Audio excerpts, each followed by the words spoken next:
오늘 이 말씀 가지고 하나님의 형통과 회복이라는 제목으로 함께 은혜를 나누고자 합니다. 저와 여러분에게 하나님의 크신 은혜가 있으시기를 축원합니다. 요셉의 이야기가 창세기에 상당히 긴 분량으로 나와 있는데, 특이한 것은 요셉의 17살 전 부모님과 살던 그 시기 말고 노예로 팔려와서 노예 생활, 그리고 감옥에서의 생활 총 14년을 성경이 기록할 때 이렇게 기록합니다. 33장 2절, 3절, 23절에 이렇게 말합니다. 여호와께서 요셉과 함께 계심으로 그가 범사에 형통케 되었더라. 다시 말해 노예 생활과 감옥 생활에 있을 때 하나님께서 그와 함께 계셨으므로 그가 형통케 되었더라. 우리가 이 말씀 가지고 일반적으로 생각할 수 있습니다. 고난 중에 하나님은 우리를 축복하신다 하는 겁니다. 믿으시면 아멘. 네. 또한 시련 중에 하나님의 기적은 오고 있다 하는 겁니다. 나타나는 것이 아니라 지금 오고 있기 때문에 우리가 하나님이 우리와 함께 하시면 우리가 이렇게 자신 있게 이렇게 말을 할 수 있습니다. 하나님과 함께한 요셉을 하나님께서는 형통케 하셨습니다. 그 형통이 어떤 것인가? 이것은 여러분들이 14절에 보시면 당신이 득이하거든 나를 생각하고 내게 은혜를 베풀어서 내 사정을 바로에게 고하여 이 집에서 나를 건져 주소서. 나는 히브리 땅에서 끌려온 자요 옥에 갇힐 일을 하지 않았습니다. 이렇게 말합니다. 요셉이 말하는 하나님의 형통, 요셉이 생각하는 자기 인생의 회복은 자신을 이 사람이 아니면 누군가 찾아와서 이 보디발 집에서 노예의 삶, 이 죄수의 삶 14년의 삶에서 구해주고 자기가 정말 사랑하는 아버지 야곱의 품으로 가나안 땅으로 돌려보내주는 것이 요셉이 생각한 형통이었습니다. 그러나 하나님이 요셉을 형통하게 하신 것은 요셉이 생각한 그 형통과는 정반대였다는 것을 저와 여러분은 잘 알고 있습니다. 설교를 통해서나 요셉의 이야기를 보면 요셉은 가나안 땅 아버지 집으로 돌아가지 못했습니다. 도리어 가나안 땅에 있는 아버지의 식구들이 이 요셉이 거했던 애굽 땅으로 와서 민족을 이루는 역사를 하나님은 진행하셨다. 여러분이 잘 아실 겁니다. 요셉의 이야기 중에 오늘 이야기는 여러분이 읽은 본문에 나타나 있는 이 시간이야말로 그의 인생에서 밑바닥 중에서도 가장 밑바닥 시간을 보내고 있습니다. 시련 중에 그는 처했습니다.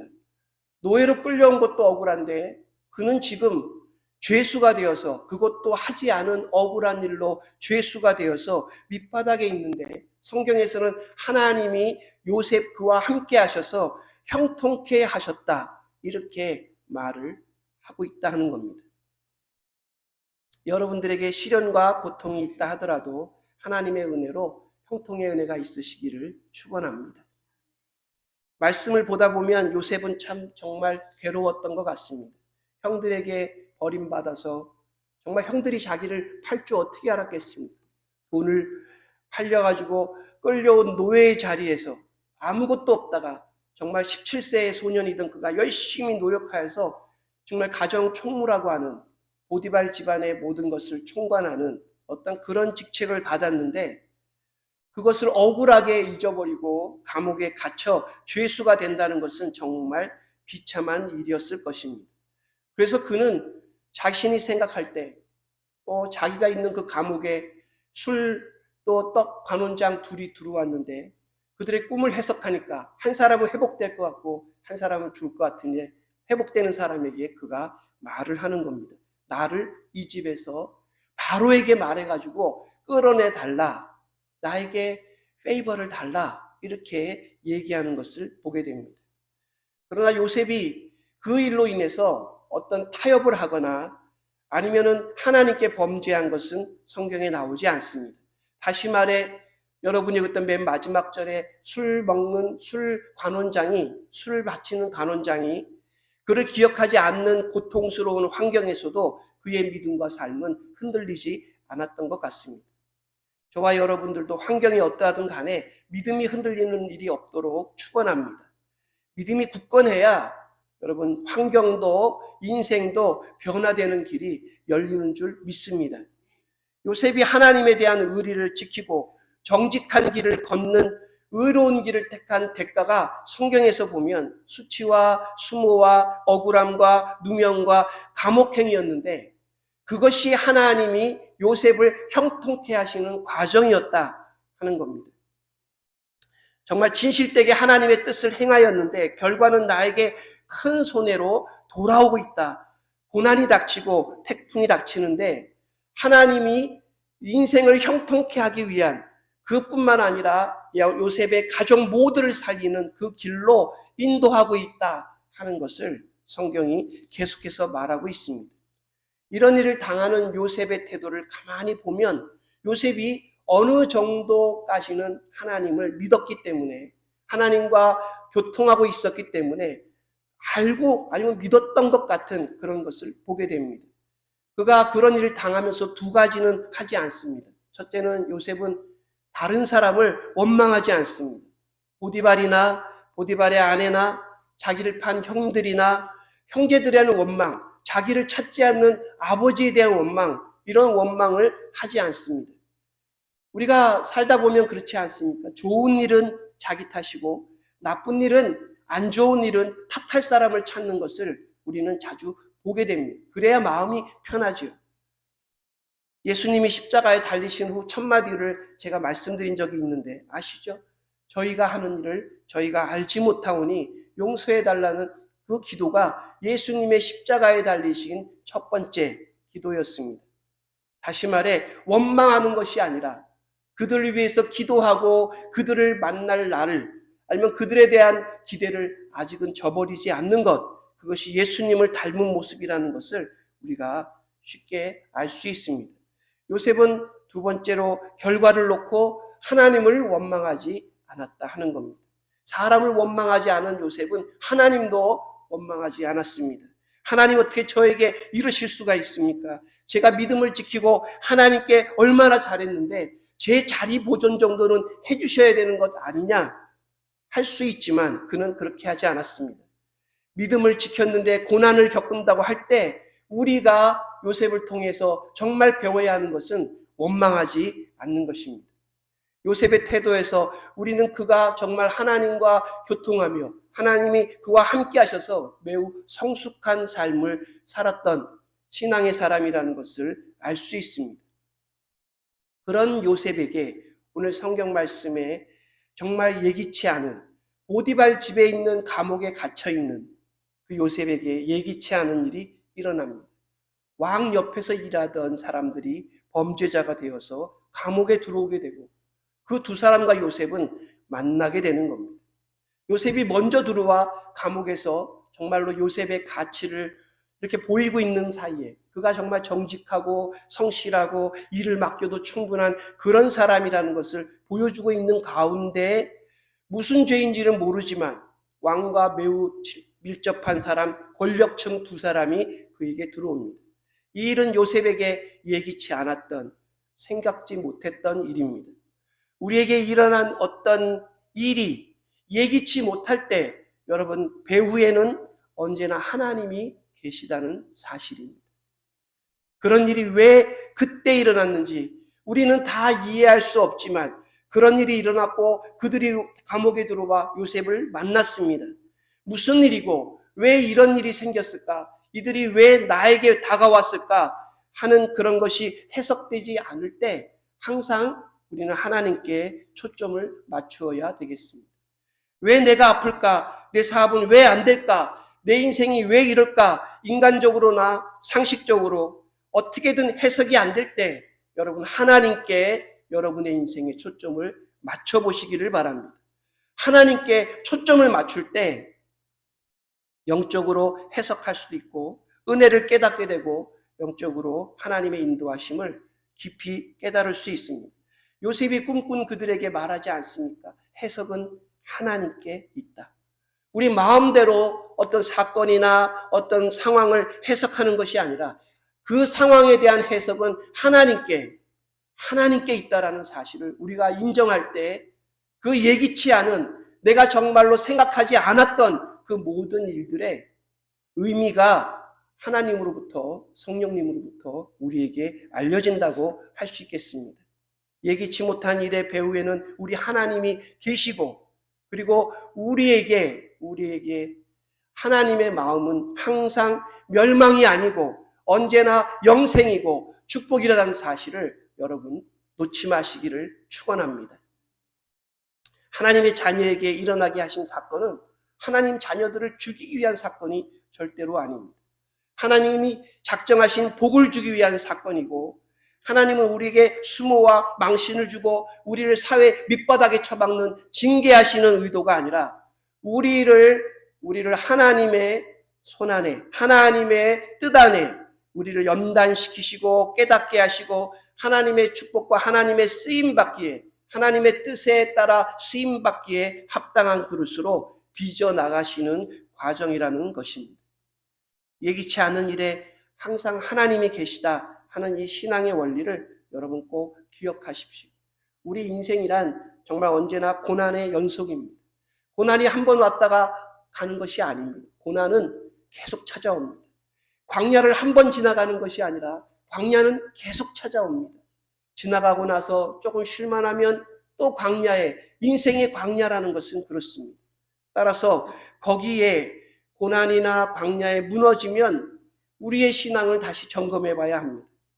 해석은 하나님께 달렸다고 우리가 믿고 우리가 정말 하나님을 의지하는 마음이 필요합니다.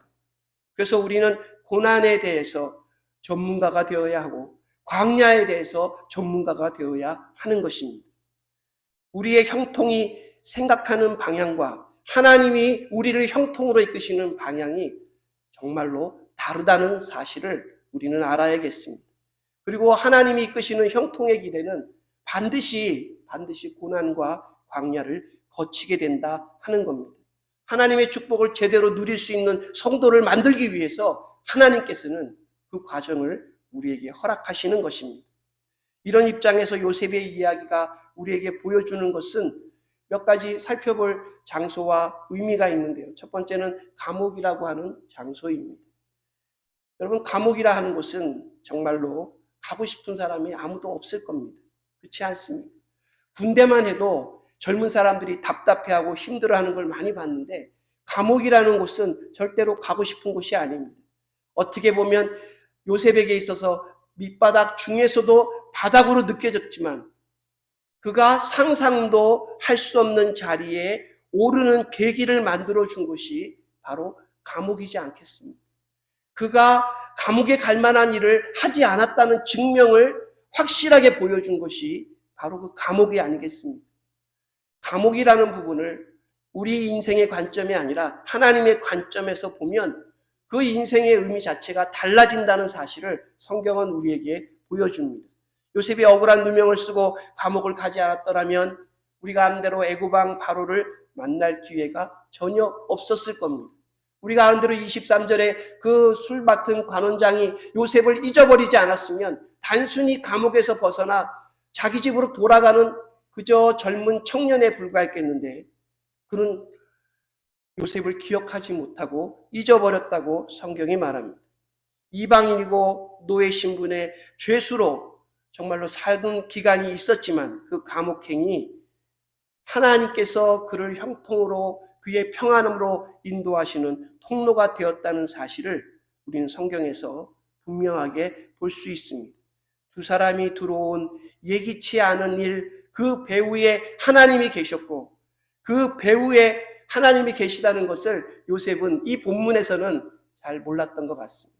분명히 하나님께서 하시는 일인데 어떻게 하시는가에 대한 것은 요셉이 아직 깨닫지 못하고 2년 뒤에야 그것을 알게 된 것을 보게 됩니다. 사랑하는 성도 여러분, 어느 곳이나 어느 사건, 어떤 일이라고 해도 하나님께서 우리를 새로운 길로 인도해 주시는 그런 형통의 평안의 길이라는 사실을 우리가 믿고 하나님께 나아가시기를 바랍니다. 두 번째로 이 이야기에서 우리가 쉽게 발견할 수 있는 것은 하나님께서는 자기에게 신실한 사람에게 기회를 주시는 분이라는 것입니다. 여러분, 유혹을 이기면 하나님의 축복이 옵니다.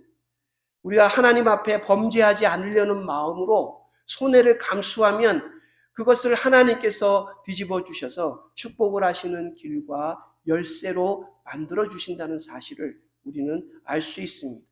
히브리서 12장에 보면 이렇게 말합니다. 무릇 징계가 당시에는 즐거워 보이지 아니하고 슬프나, 그렇지 않습니까? 징계를 당하거나 고난을 겪을 때 즐거운 사람이 어디 있겠습니까? 즐거워 보이지 아니하고 슬픈 겁니다. 그런데 그 뒷구절이 이렇습니다. 후에 그것으로 말미암아 연달한 자는, 훈련된 사람은 의의 평강의 열매를 맺는다고 하나님이 약속하고 계십니다.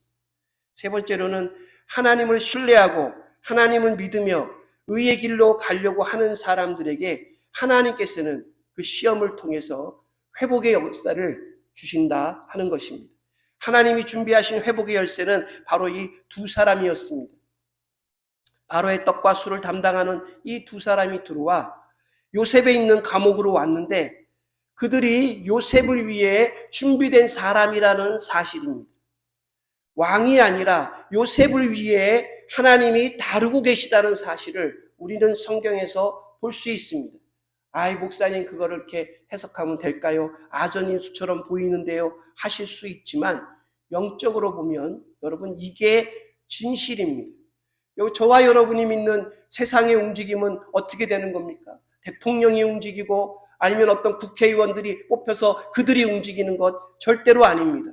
인간들의 생각에는 누가 세상을 움직이는 것처럼 보이지만 이 세상 모든 것은 예수 그리스도를 중심으로 움직이는 것입니다. 저와 여러분이 예수님을 믿는다면 하나님께서 인류를 구원하시기 위해 예수 그리스도를 십자가에 보내시고 죽게 하심으로 구원의 길을 열어줬다 하는 것은 인류 전체의 역사를 뒤집어 놓는, 인류 전체의 역사를 움직이시고 섭리하시는 하나님의 모습을 보여주시는 것입니다. 이 요셉 옆에 나타난 두 관원장이나 보디발 이 경호실장이나 나아가서 바로 왕조차도 그들 나름대로 하나님의 손에 쓰임받고 있다는 사실을 성경은 우리에게 보여줍니다. 그들의 생사 결정도 하나님께서 그들에게 동시에 꿈을 주심으로 하나님이 섭리를 이루어 가시는데 사용하고 계시다는 사실을 여러분 주의 깊게 오늘 말씀 속에서 보시기 바랍니다.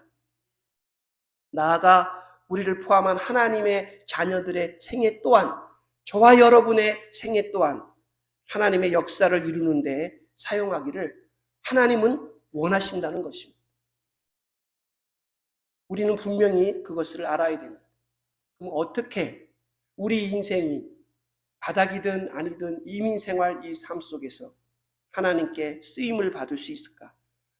우리가 하나님의 그 영광스러운 그 뜻과 계획 속에 어떻게 쓰임을 받을 수 있을까? 우리가 어떻게 하나님 주신 그 열쇠를, 회복의 열쇠를 잡을 수 있을까? 그것도 오늘 말씀이 보여줍니다. 요셉은 어떤 환경 속에서도 섬기는 태도가 변함이 없는 사람이었다는 것을 우리는 알 수 있습니다. 요셉은 아버지의 아들에 있을 때에도, 보디발의 집에 노예로 있을 때에도, 감옥에 있을 때에도 그 태도가 변함이 없었습니다. 섬기는 태도, 4절 오늘 읽지 않았지만 4절에 보시면 시위대장이 요셉으로 그들을 수종하게 하매 요셉이 그들을 섬겼더라 했습니다. 섬겼다는 단어가, 요셉의 태도가 그 왕궁에 정말로 치열한 정치꾼들로 되어 있는 그들에게 진실되고 변함이 없으며 자기가 꾸는 꿈을 정말 해석을 맡기고 그것을 따라 갈 만한 그런 사람으로 되었다는 것을 보게 됩니다. 요셉 또한 그들의 처지를 불쌍히 여기는 그런 것이 아니라 정말 옆에서 그들을 잘 도와주는 사람으로, 감옥에 떨어진 두 사람 모두의 요청을 그가 먼저 온 감옥의 간수장 대신 관리하는 사람으로 거절하지 않고 사심이나 편견이 없이 자신의 판단 없이 그들을 잘 섬겼다는 사실을 성경은 우리에게 보여줍니다. 사람은 자신이 어려울 때 남을 돕지 못합니다.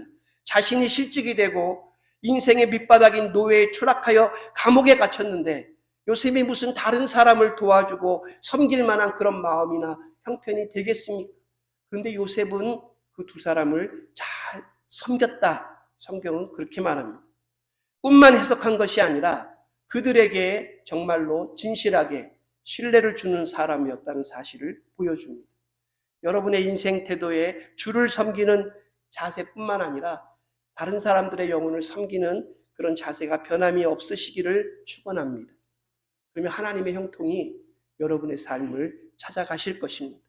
부유할 때나 가난할 때나 병들었을 때나 건강할 때나 일이 잘 될 때나 안 될 때나 높은 위치에 있을 때나 낮은 위치에 있을 때나 우리 믿는 사람들은 주님께서 우리를 죽기까지 우리의 발을 씻기시며 사랑하신 것을 알기 때문에 우리의 섬기는 태도는 변화가 없어야 된다 하는 것입니다. 섬기는 태도에서 요셉이 보여준 것은 굉장히 그들에게 대하여 친절하고 그들의 마음을 헤아리는 그런 말을 한 것을 보게 됩니다. 요셉이 어떻게 생겼는가? 5절과 8절에 두 번 등장하는 굉장히 특이한 단어가 있는데 그것이 바로 그들 얼굴에 근심의 빛을 요셉이 보았다 이렇게 말합니다. 마음속 얼굴에 그들이 나타나 있는 꿈을 꾸고 나서 생각하며 이게 무슨 일일까 그들이 생각하게 하는 그것을 요셉이 살폈다 하는 겁니다. 슬픔과 한과 근심을 눈여겨볼 줄 아는 그런 사람이었다. 친절한 사람이었다. 성경은 우리에게 말합니다. 주일날 왔습니다. 여러분 서로 만나서 예배드리고 또 가서 식사하시고 가는데 우리가 정말로 서로의 얼굴빛을 잘 살펴야겠습니다. 그래서 될 수 있으면 정말 서로를 위해주고 친절하게 보살펴주고 그런 것이 우리에게 필요합니다. 요셉은 관원장들의 근심을 그 자신의 영적인 눈으로 보고 찾아가서 어떤 일인지를 묻습니다. 이것은 친절을 베푸는 것이고 이것은 성경이 말하는 진짜 섬김의 봉사입니다. 저와 여러분들이 이런 영적인 눈으로 따뜻한 사랑의 말로 정말 위로의 말을 할 수 있는 친절한 사람들이 되시기를 바랍니다. 우리가 모여서 함께 예배하고 우리가 정말로 한인 커뮤니티 교회라고 하는 교회를 이루었을 때 정말 하나님이 우리에게 원하시는 것이 무엇이겠습니까? 서로를 섬기고 친절한 태도로 말을 건네고 그들의 마음을 풀어주는 것 아니겠습니까? 우리가 요셉처럼 꿈풀이를 잘하거나 아니면 다른 어떤 유명한 사도처럼 병을 고칠 수 있는 그런 능력이 없을지라도 하나님이 우리에게 원하시는 것은 우리가 잘 섬기는 친절한 사람들이 되는 것입니다. 로마서 15장 1절에 믿음이 강한 우리는 마땅히 믿음이 약한 자의 약점을 담당하고 자기를 기쁘게 하지 아니할 것이라. 자기가 마음대로 하여서 마음의 기쁨을 얻는 그래서 약한 사람들의 약점을 후벼파는 그런 일을 하는 것이 아니라 믿음이 강한 사람은 그 약점을 잘 자신이 감당하고 자신의 기쁨을 억제하는 것입니다. 에베소 4장 32절에도 말합니다. 서로 친절하게 하며 불쌍히 여기며 서로를 용서하기를 하나님이 그리스도 안에서 너희를 용서함 같이 하라고 했습니다. 우리 따라해 보실까요? 서로 친절하게 하며 불쌍히 여기며 서로 용서하라. 어떻게 해요? 하나님이 예수 그리스도 안에서 너희를 용서함 같이 용서하라 하였습니다. 히브리서 13장 3절에도 너희도 함께 갇힌 것 같이 갇힌 자를 생각하고 우리 오네시모 선교회가 이 일을 감당하지 않습니까? 너희도 몸을 가졌은즉 학대받는 자를 생각하라 이렇게 말씀하셨습니다. 다시 말해서 정말 그곳에 함께하지는 못하더라도 마음으로 그들을 위로하고 하라고 하는데 요셉은 그렇게 했던 것 같습니다. 우리가 성경을 볼 때 요셉이 꿈을 해석하는 것에 좀 집중하는 경향이 있습니다. 그러나 그것이 다가 아니라는 사실을 오늘 말씀은 우리에게 보여줍니다. 성경이 우리에게 보여주는 요셉의 삶이란 항상 하나님을 섬기듯 다른 사람들의 근심과 슬픔과 한을 살피는 친절한 마음으로 섬김의 자세를 사는 것입니다. 잘 섬긴 요셉 앞에 여러분 어떤 일이 생겼는지 저와 여러분은 잘 아실 겁니다. 그런데 막상 이 성경의 본문에서는 우리가 아까 여러 번 말씀드린 정말 재미있는 말씀이라고 생각이 드는데 23절에 그렇게 요셉의 꿈풀이처럼 회복된 술 맡은 관원장이 요셉을 기억하지 못하고 잊었더라 했습니다. 잊어버린 것에는 뭐 여러 가지 이유가 있겠지만 여러분 이게 사람입니다. 친절을 베풀고 났는데 그 사람은 그 친절을 기억을 못해요. 위기가 지나가고 나면 그것을 잊어버립니다. 그리고 안 좋은 기억은 자신의 기억 속에서 이렇게 지워버리는 게 사람의 마음이라. 네, 우리가 했던 거를 사람들이 잘 기억 못할 수 있습니다. 분명히 기억 못할 것입니다. 그러나 여러분 괜찮습니다. 사람은 잊어버려도 하나님은 결코 잊지 않으시는 분이십니다. 하나님이 안 잊으시고 나중에 2년 후에 바로가 꿈을 꿨을 때 그 술 맡은 관원장의 마음에 하나님이 생각을 주시고 또 그것을 기억나게 하시고 요셉은 감옥에 있는데 그가 나서서 요셉을 감옥에서 바로 앞으로 끌어내지 않습니까?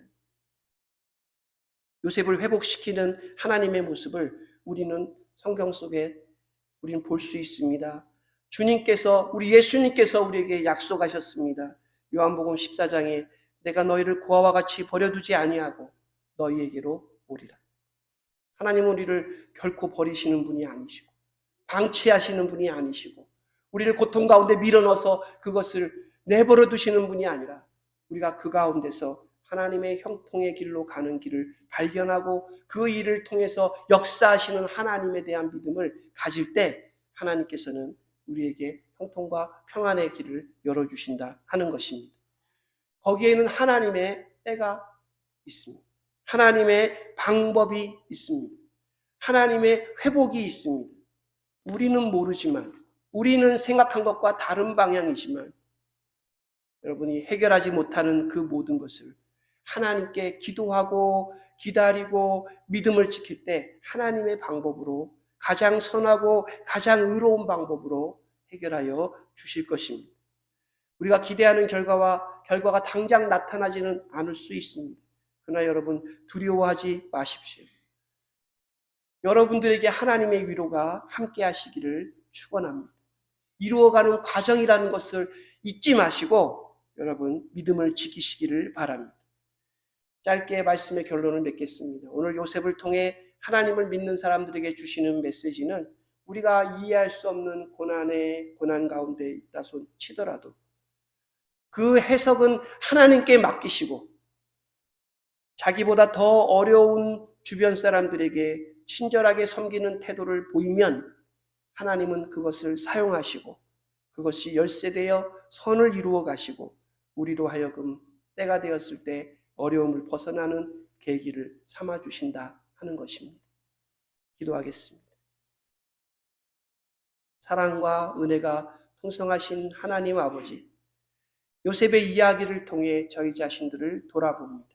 하나님 위로가 되어 주시고 어미가 자녀를 위로함 같이 내가 너희를 위로하리니 너희가 거기에서 위로를 받을 것이라 하셨사오니 하나님 아버지, 주님을 찾는 하나님 백성들에게 어머니가 자녀를 쓰다듬어 주시고 안아주는 것처럼 아버지 되신 하나님께서 품에 안아주시고 주의 놀라우신 사랑으로 회복의 때를 기다릴 줄 아는 저희들 모두 되게 하여 주시옵소서. 주님의 사랑을 믿습니다. 주의 인도하심을 믿습니다. 해석이 하나님께 있다라는 사실을 의지합니다.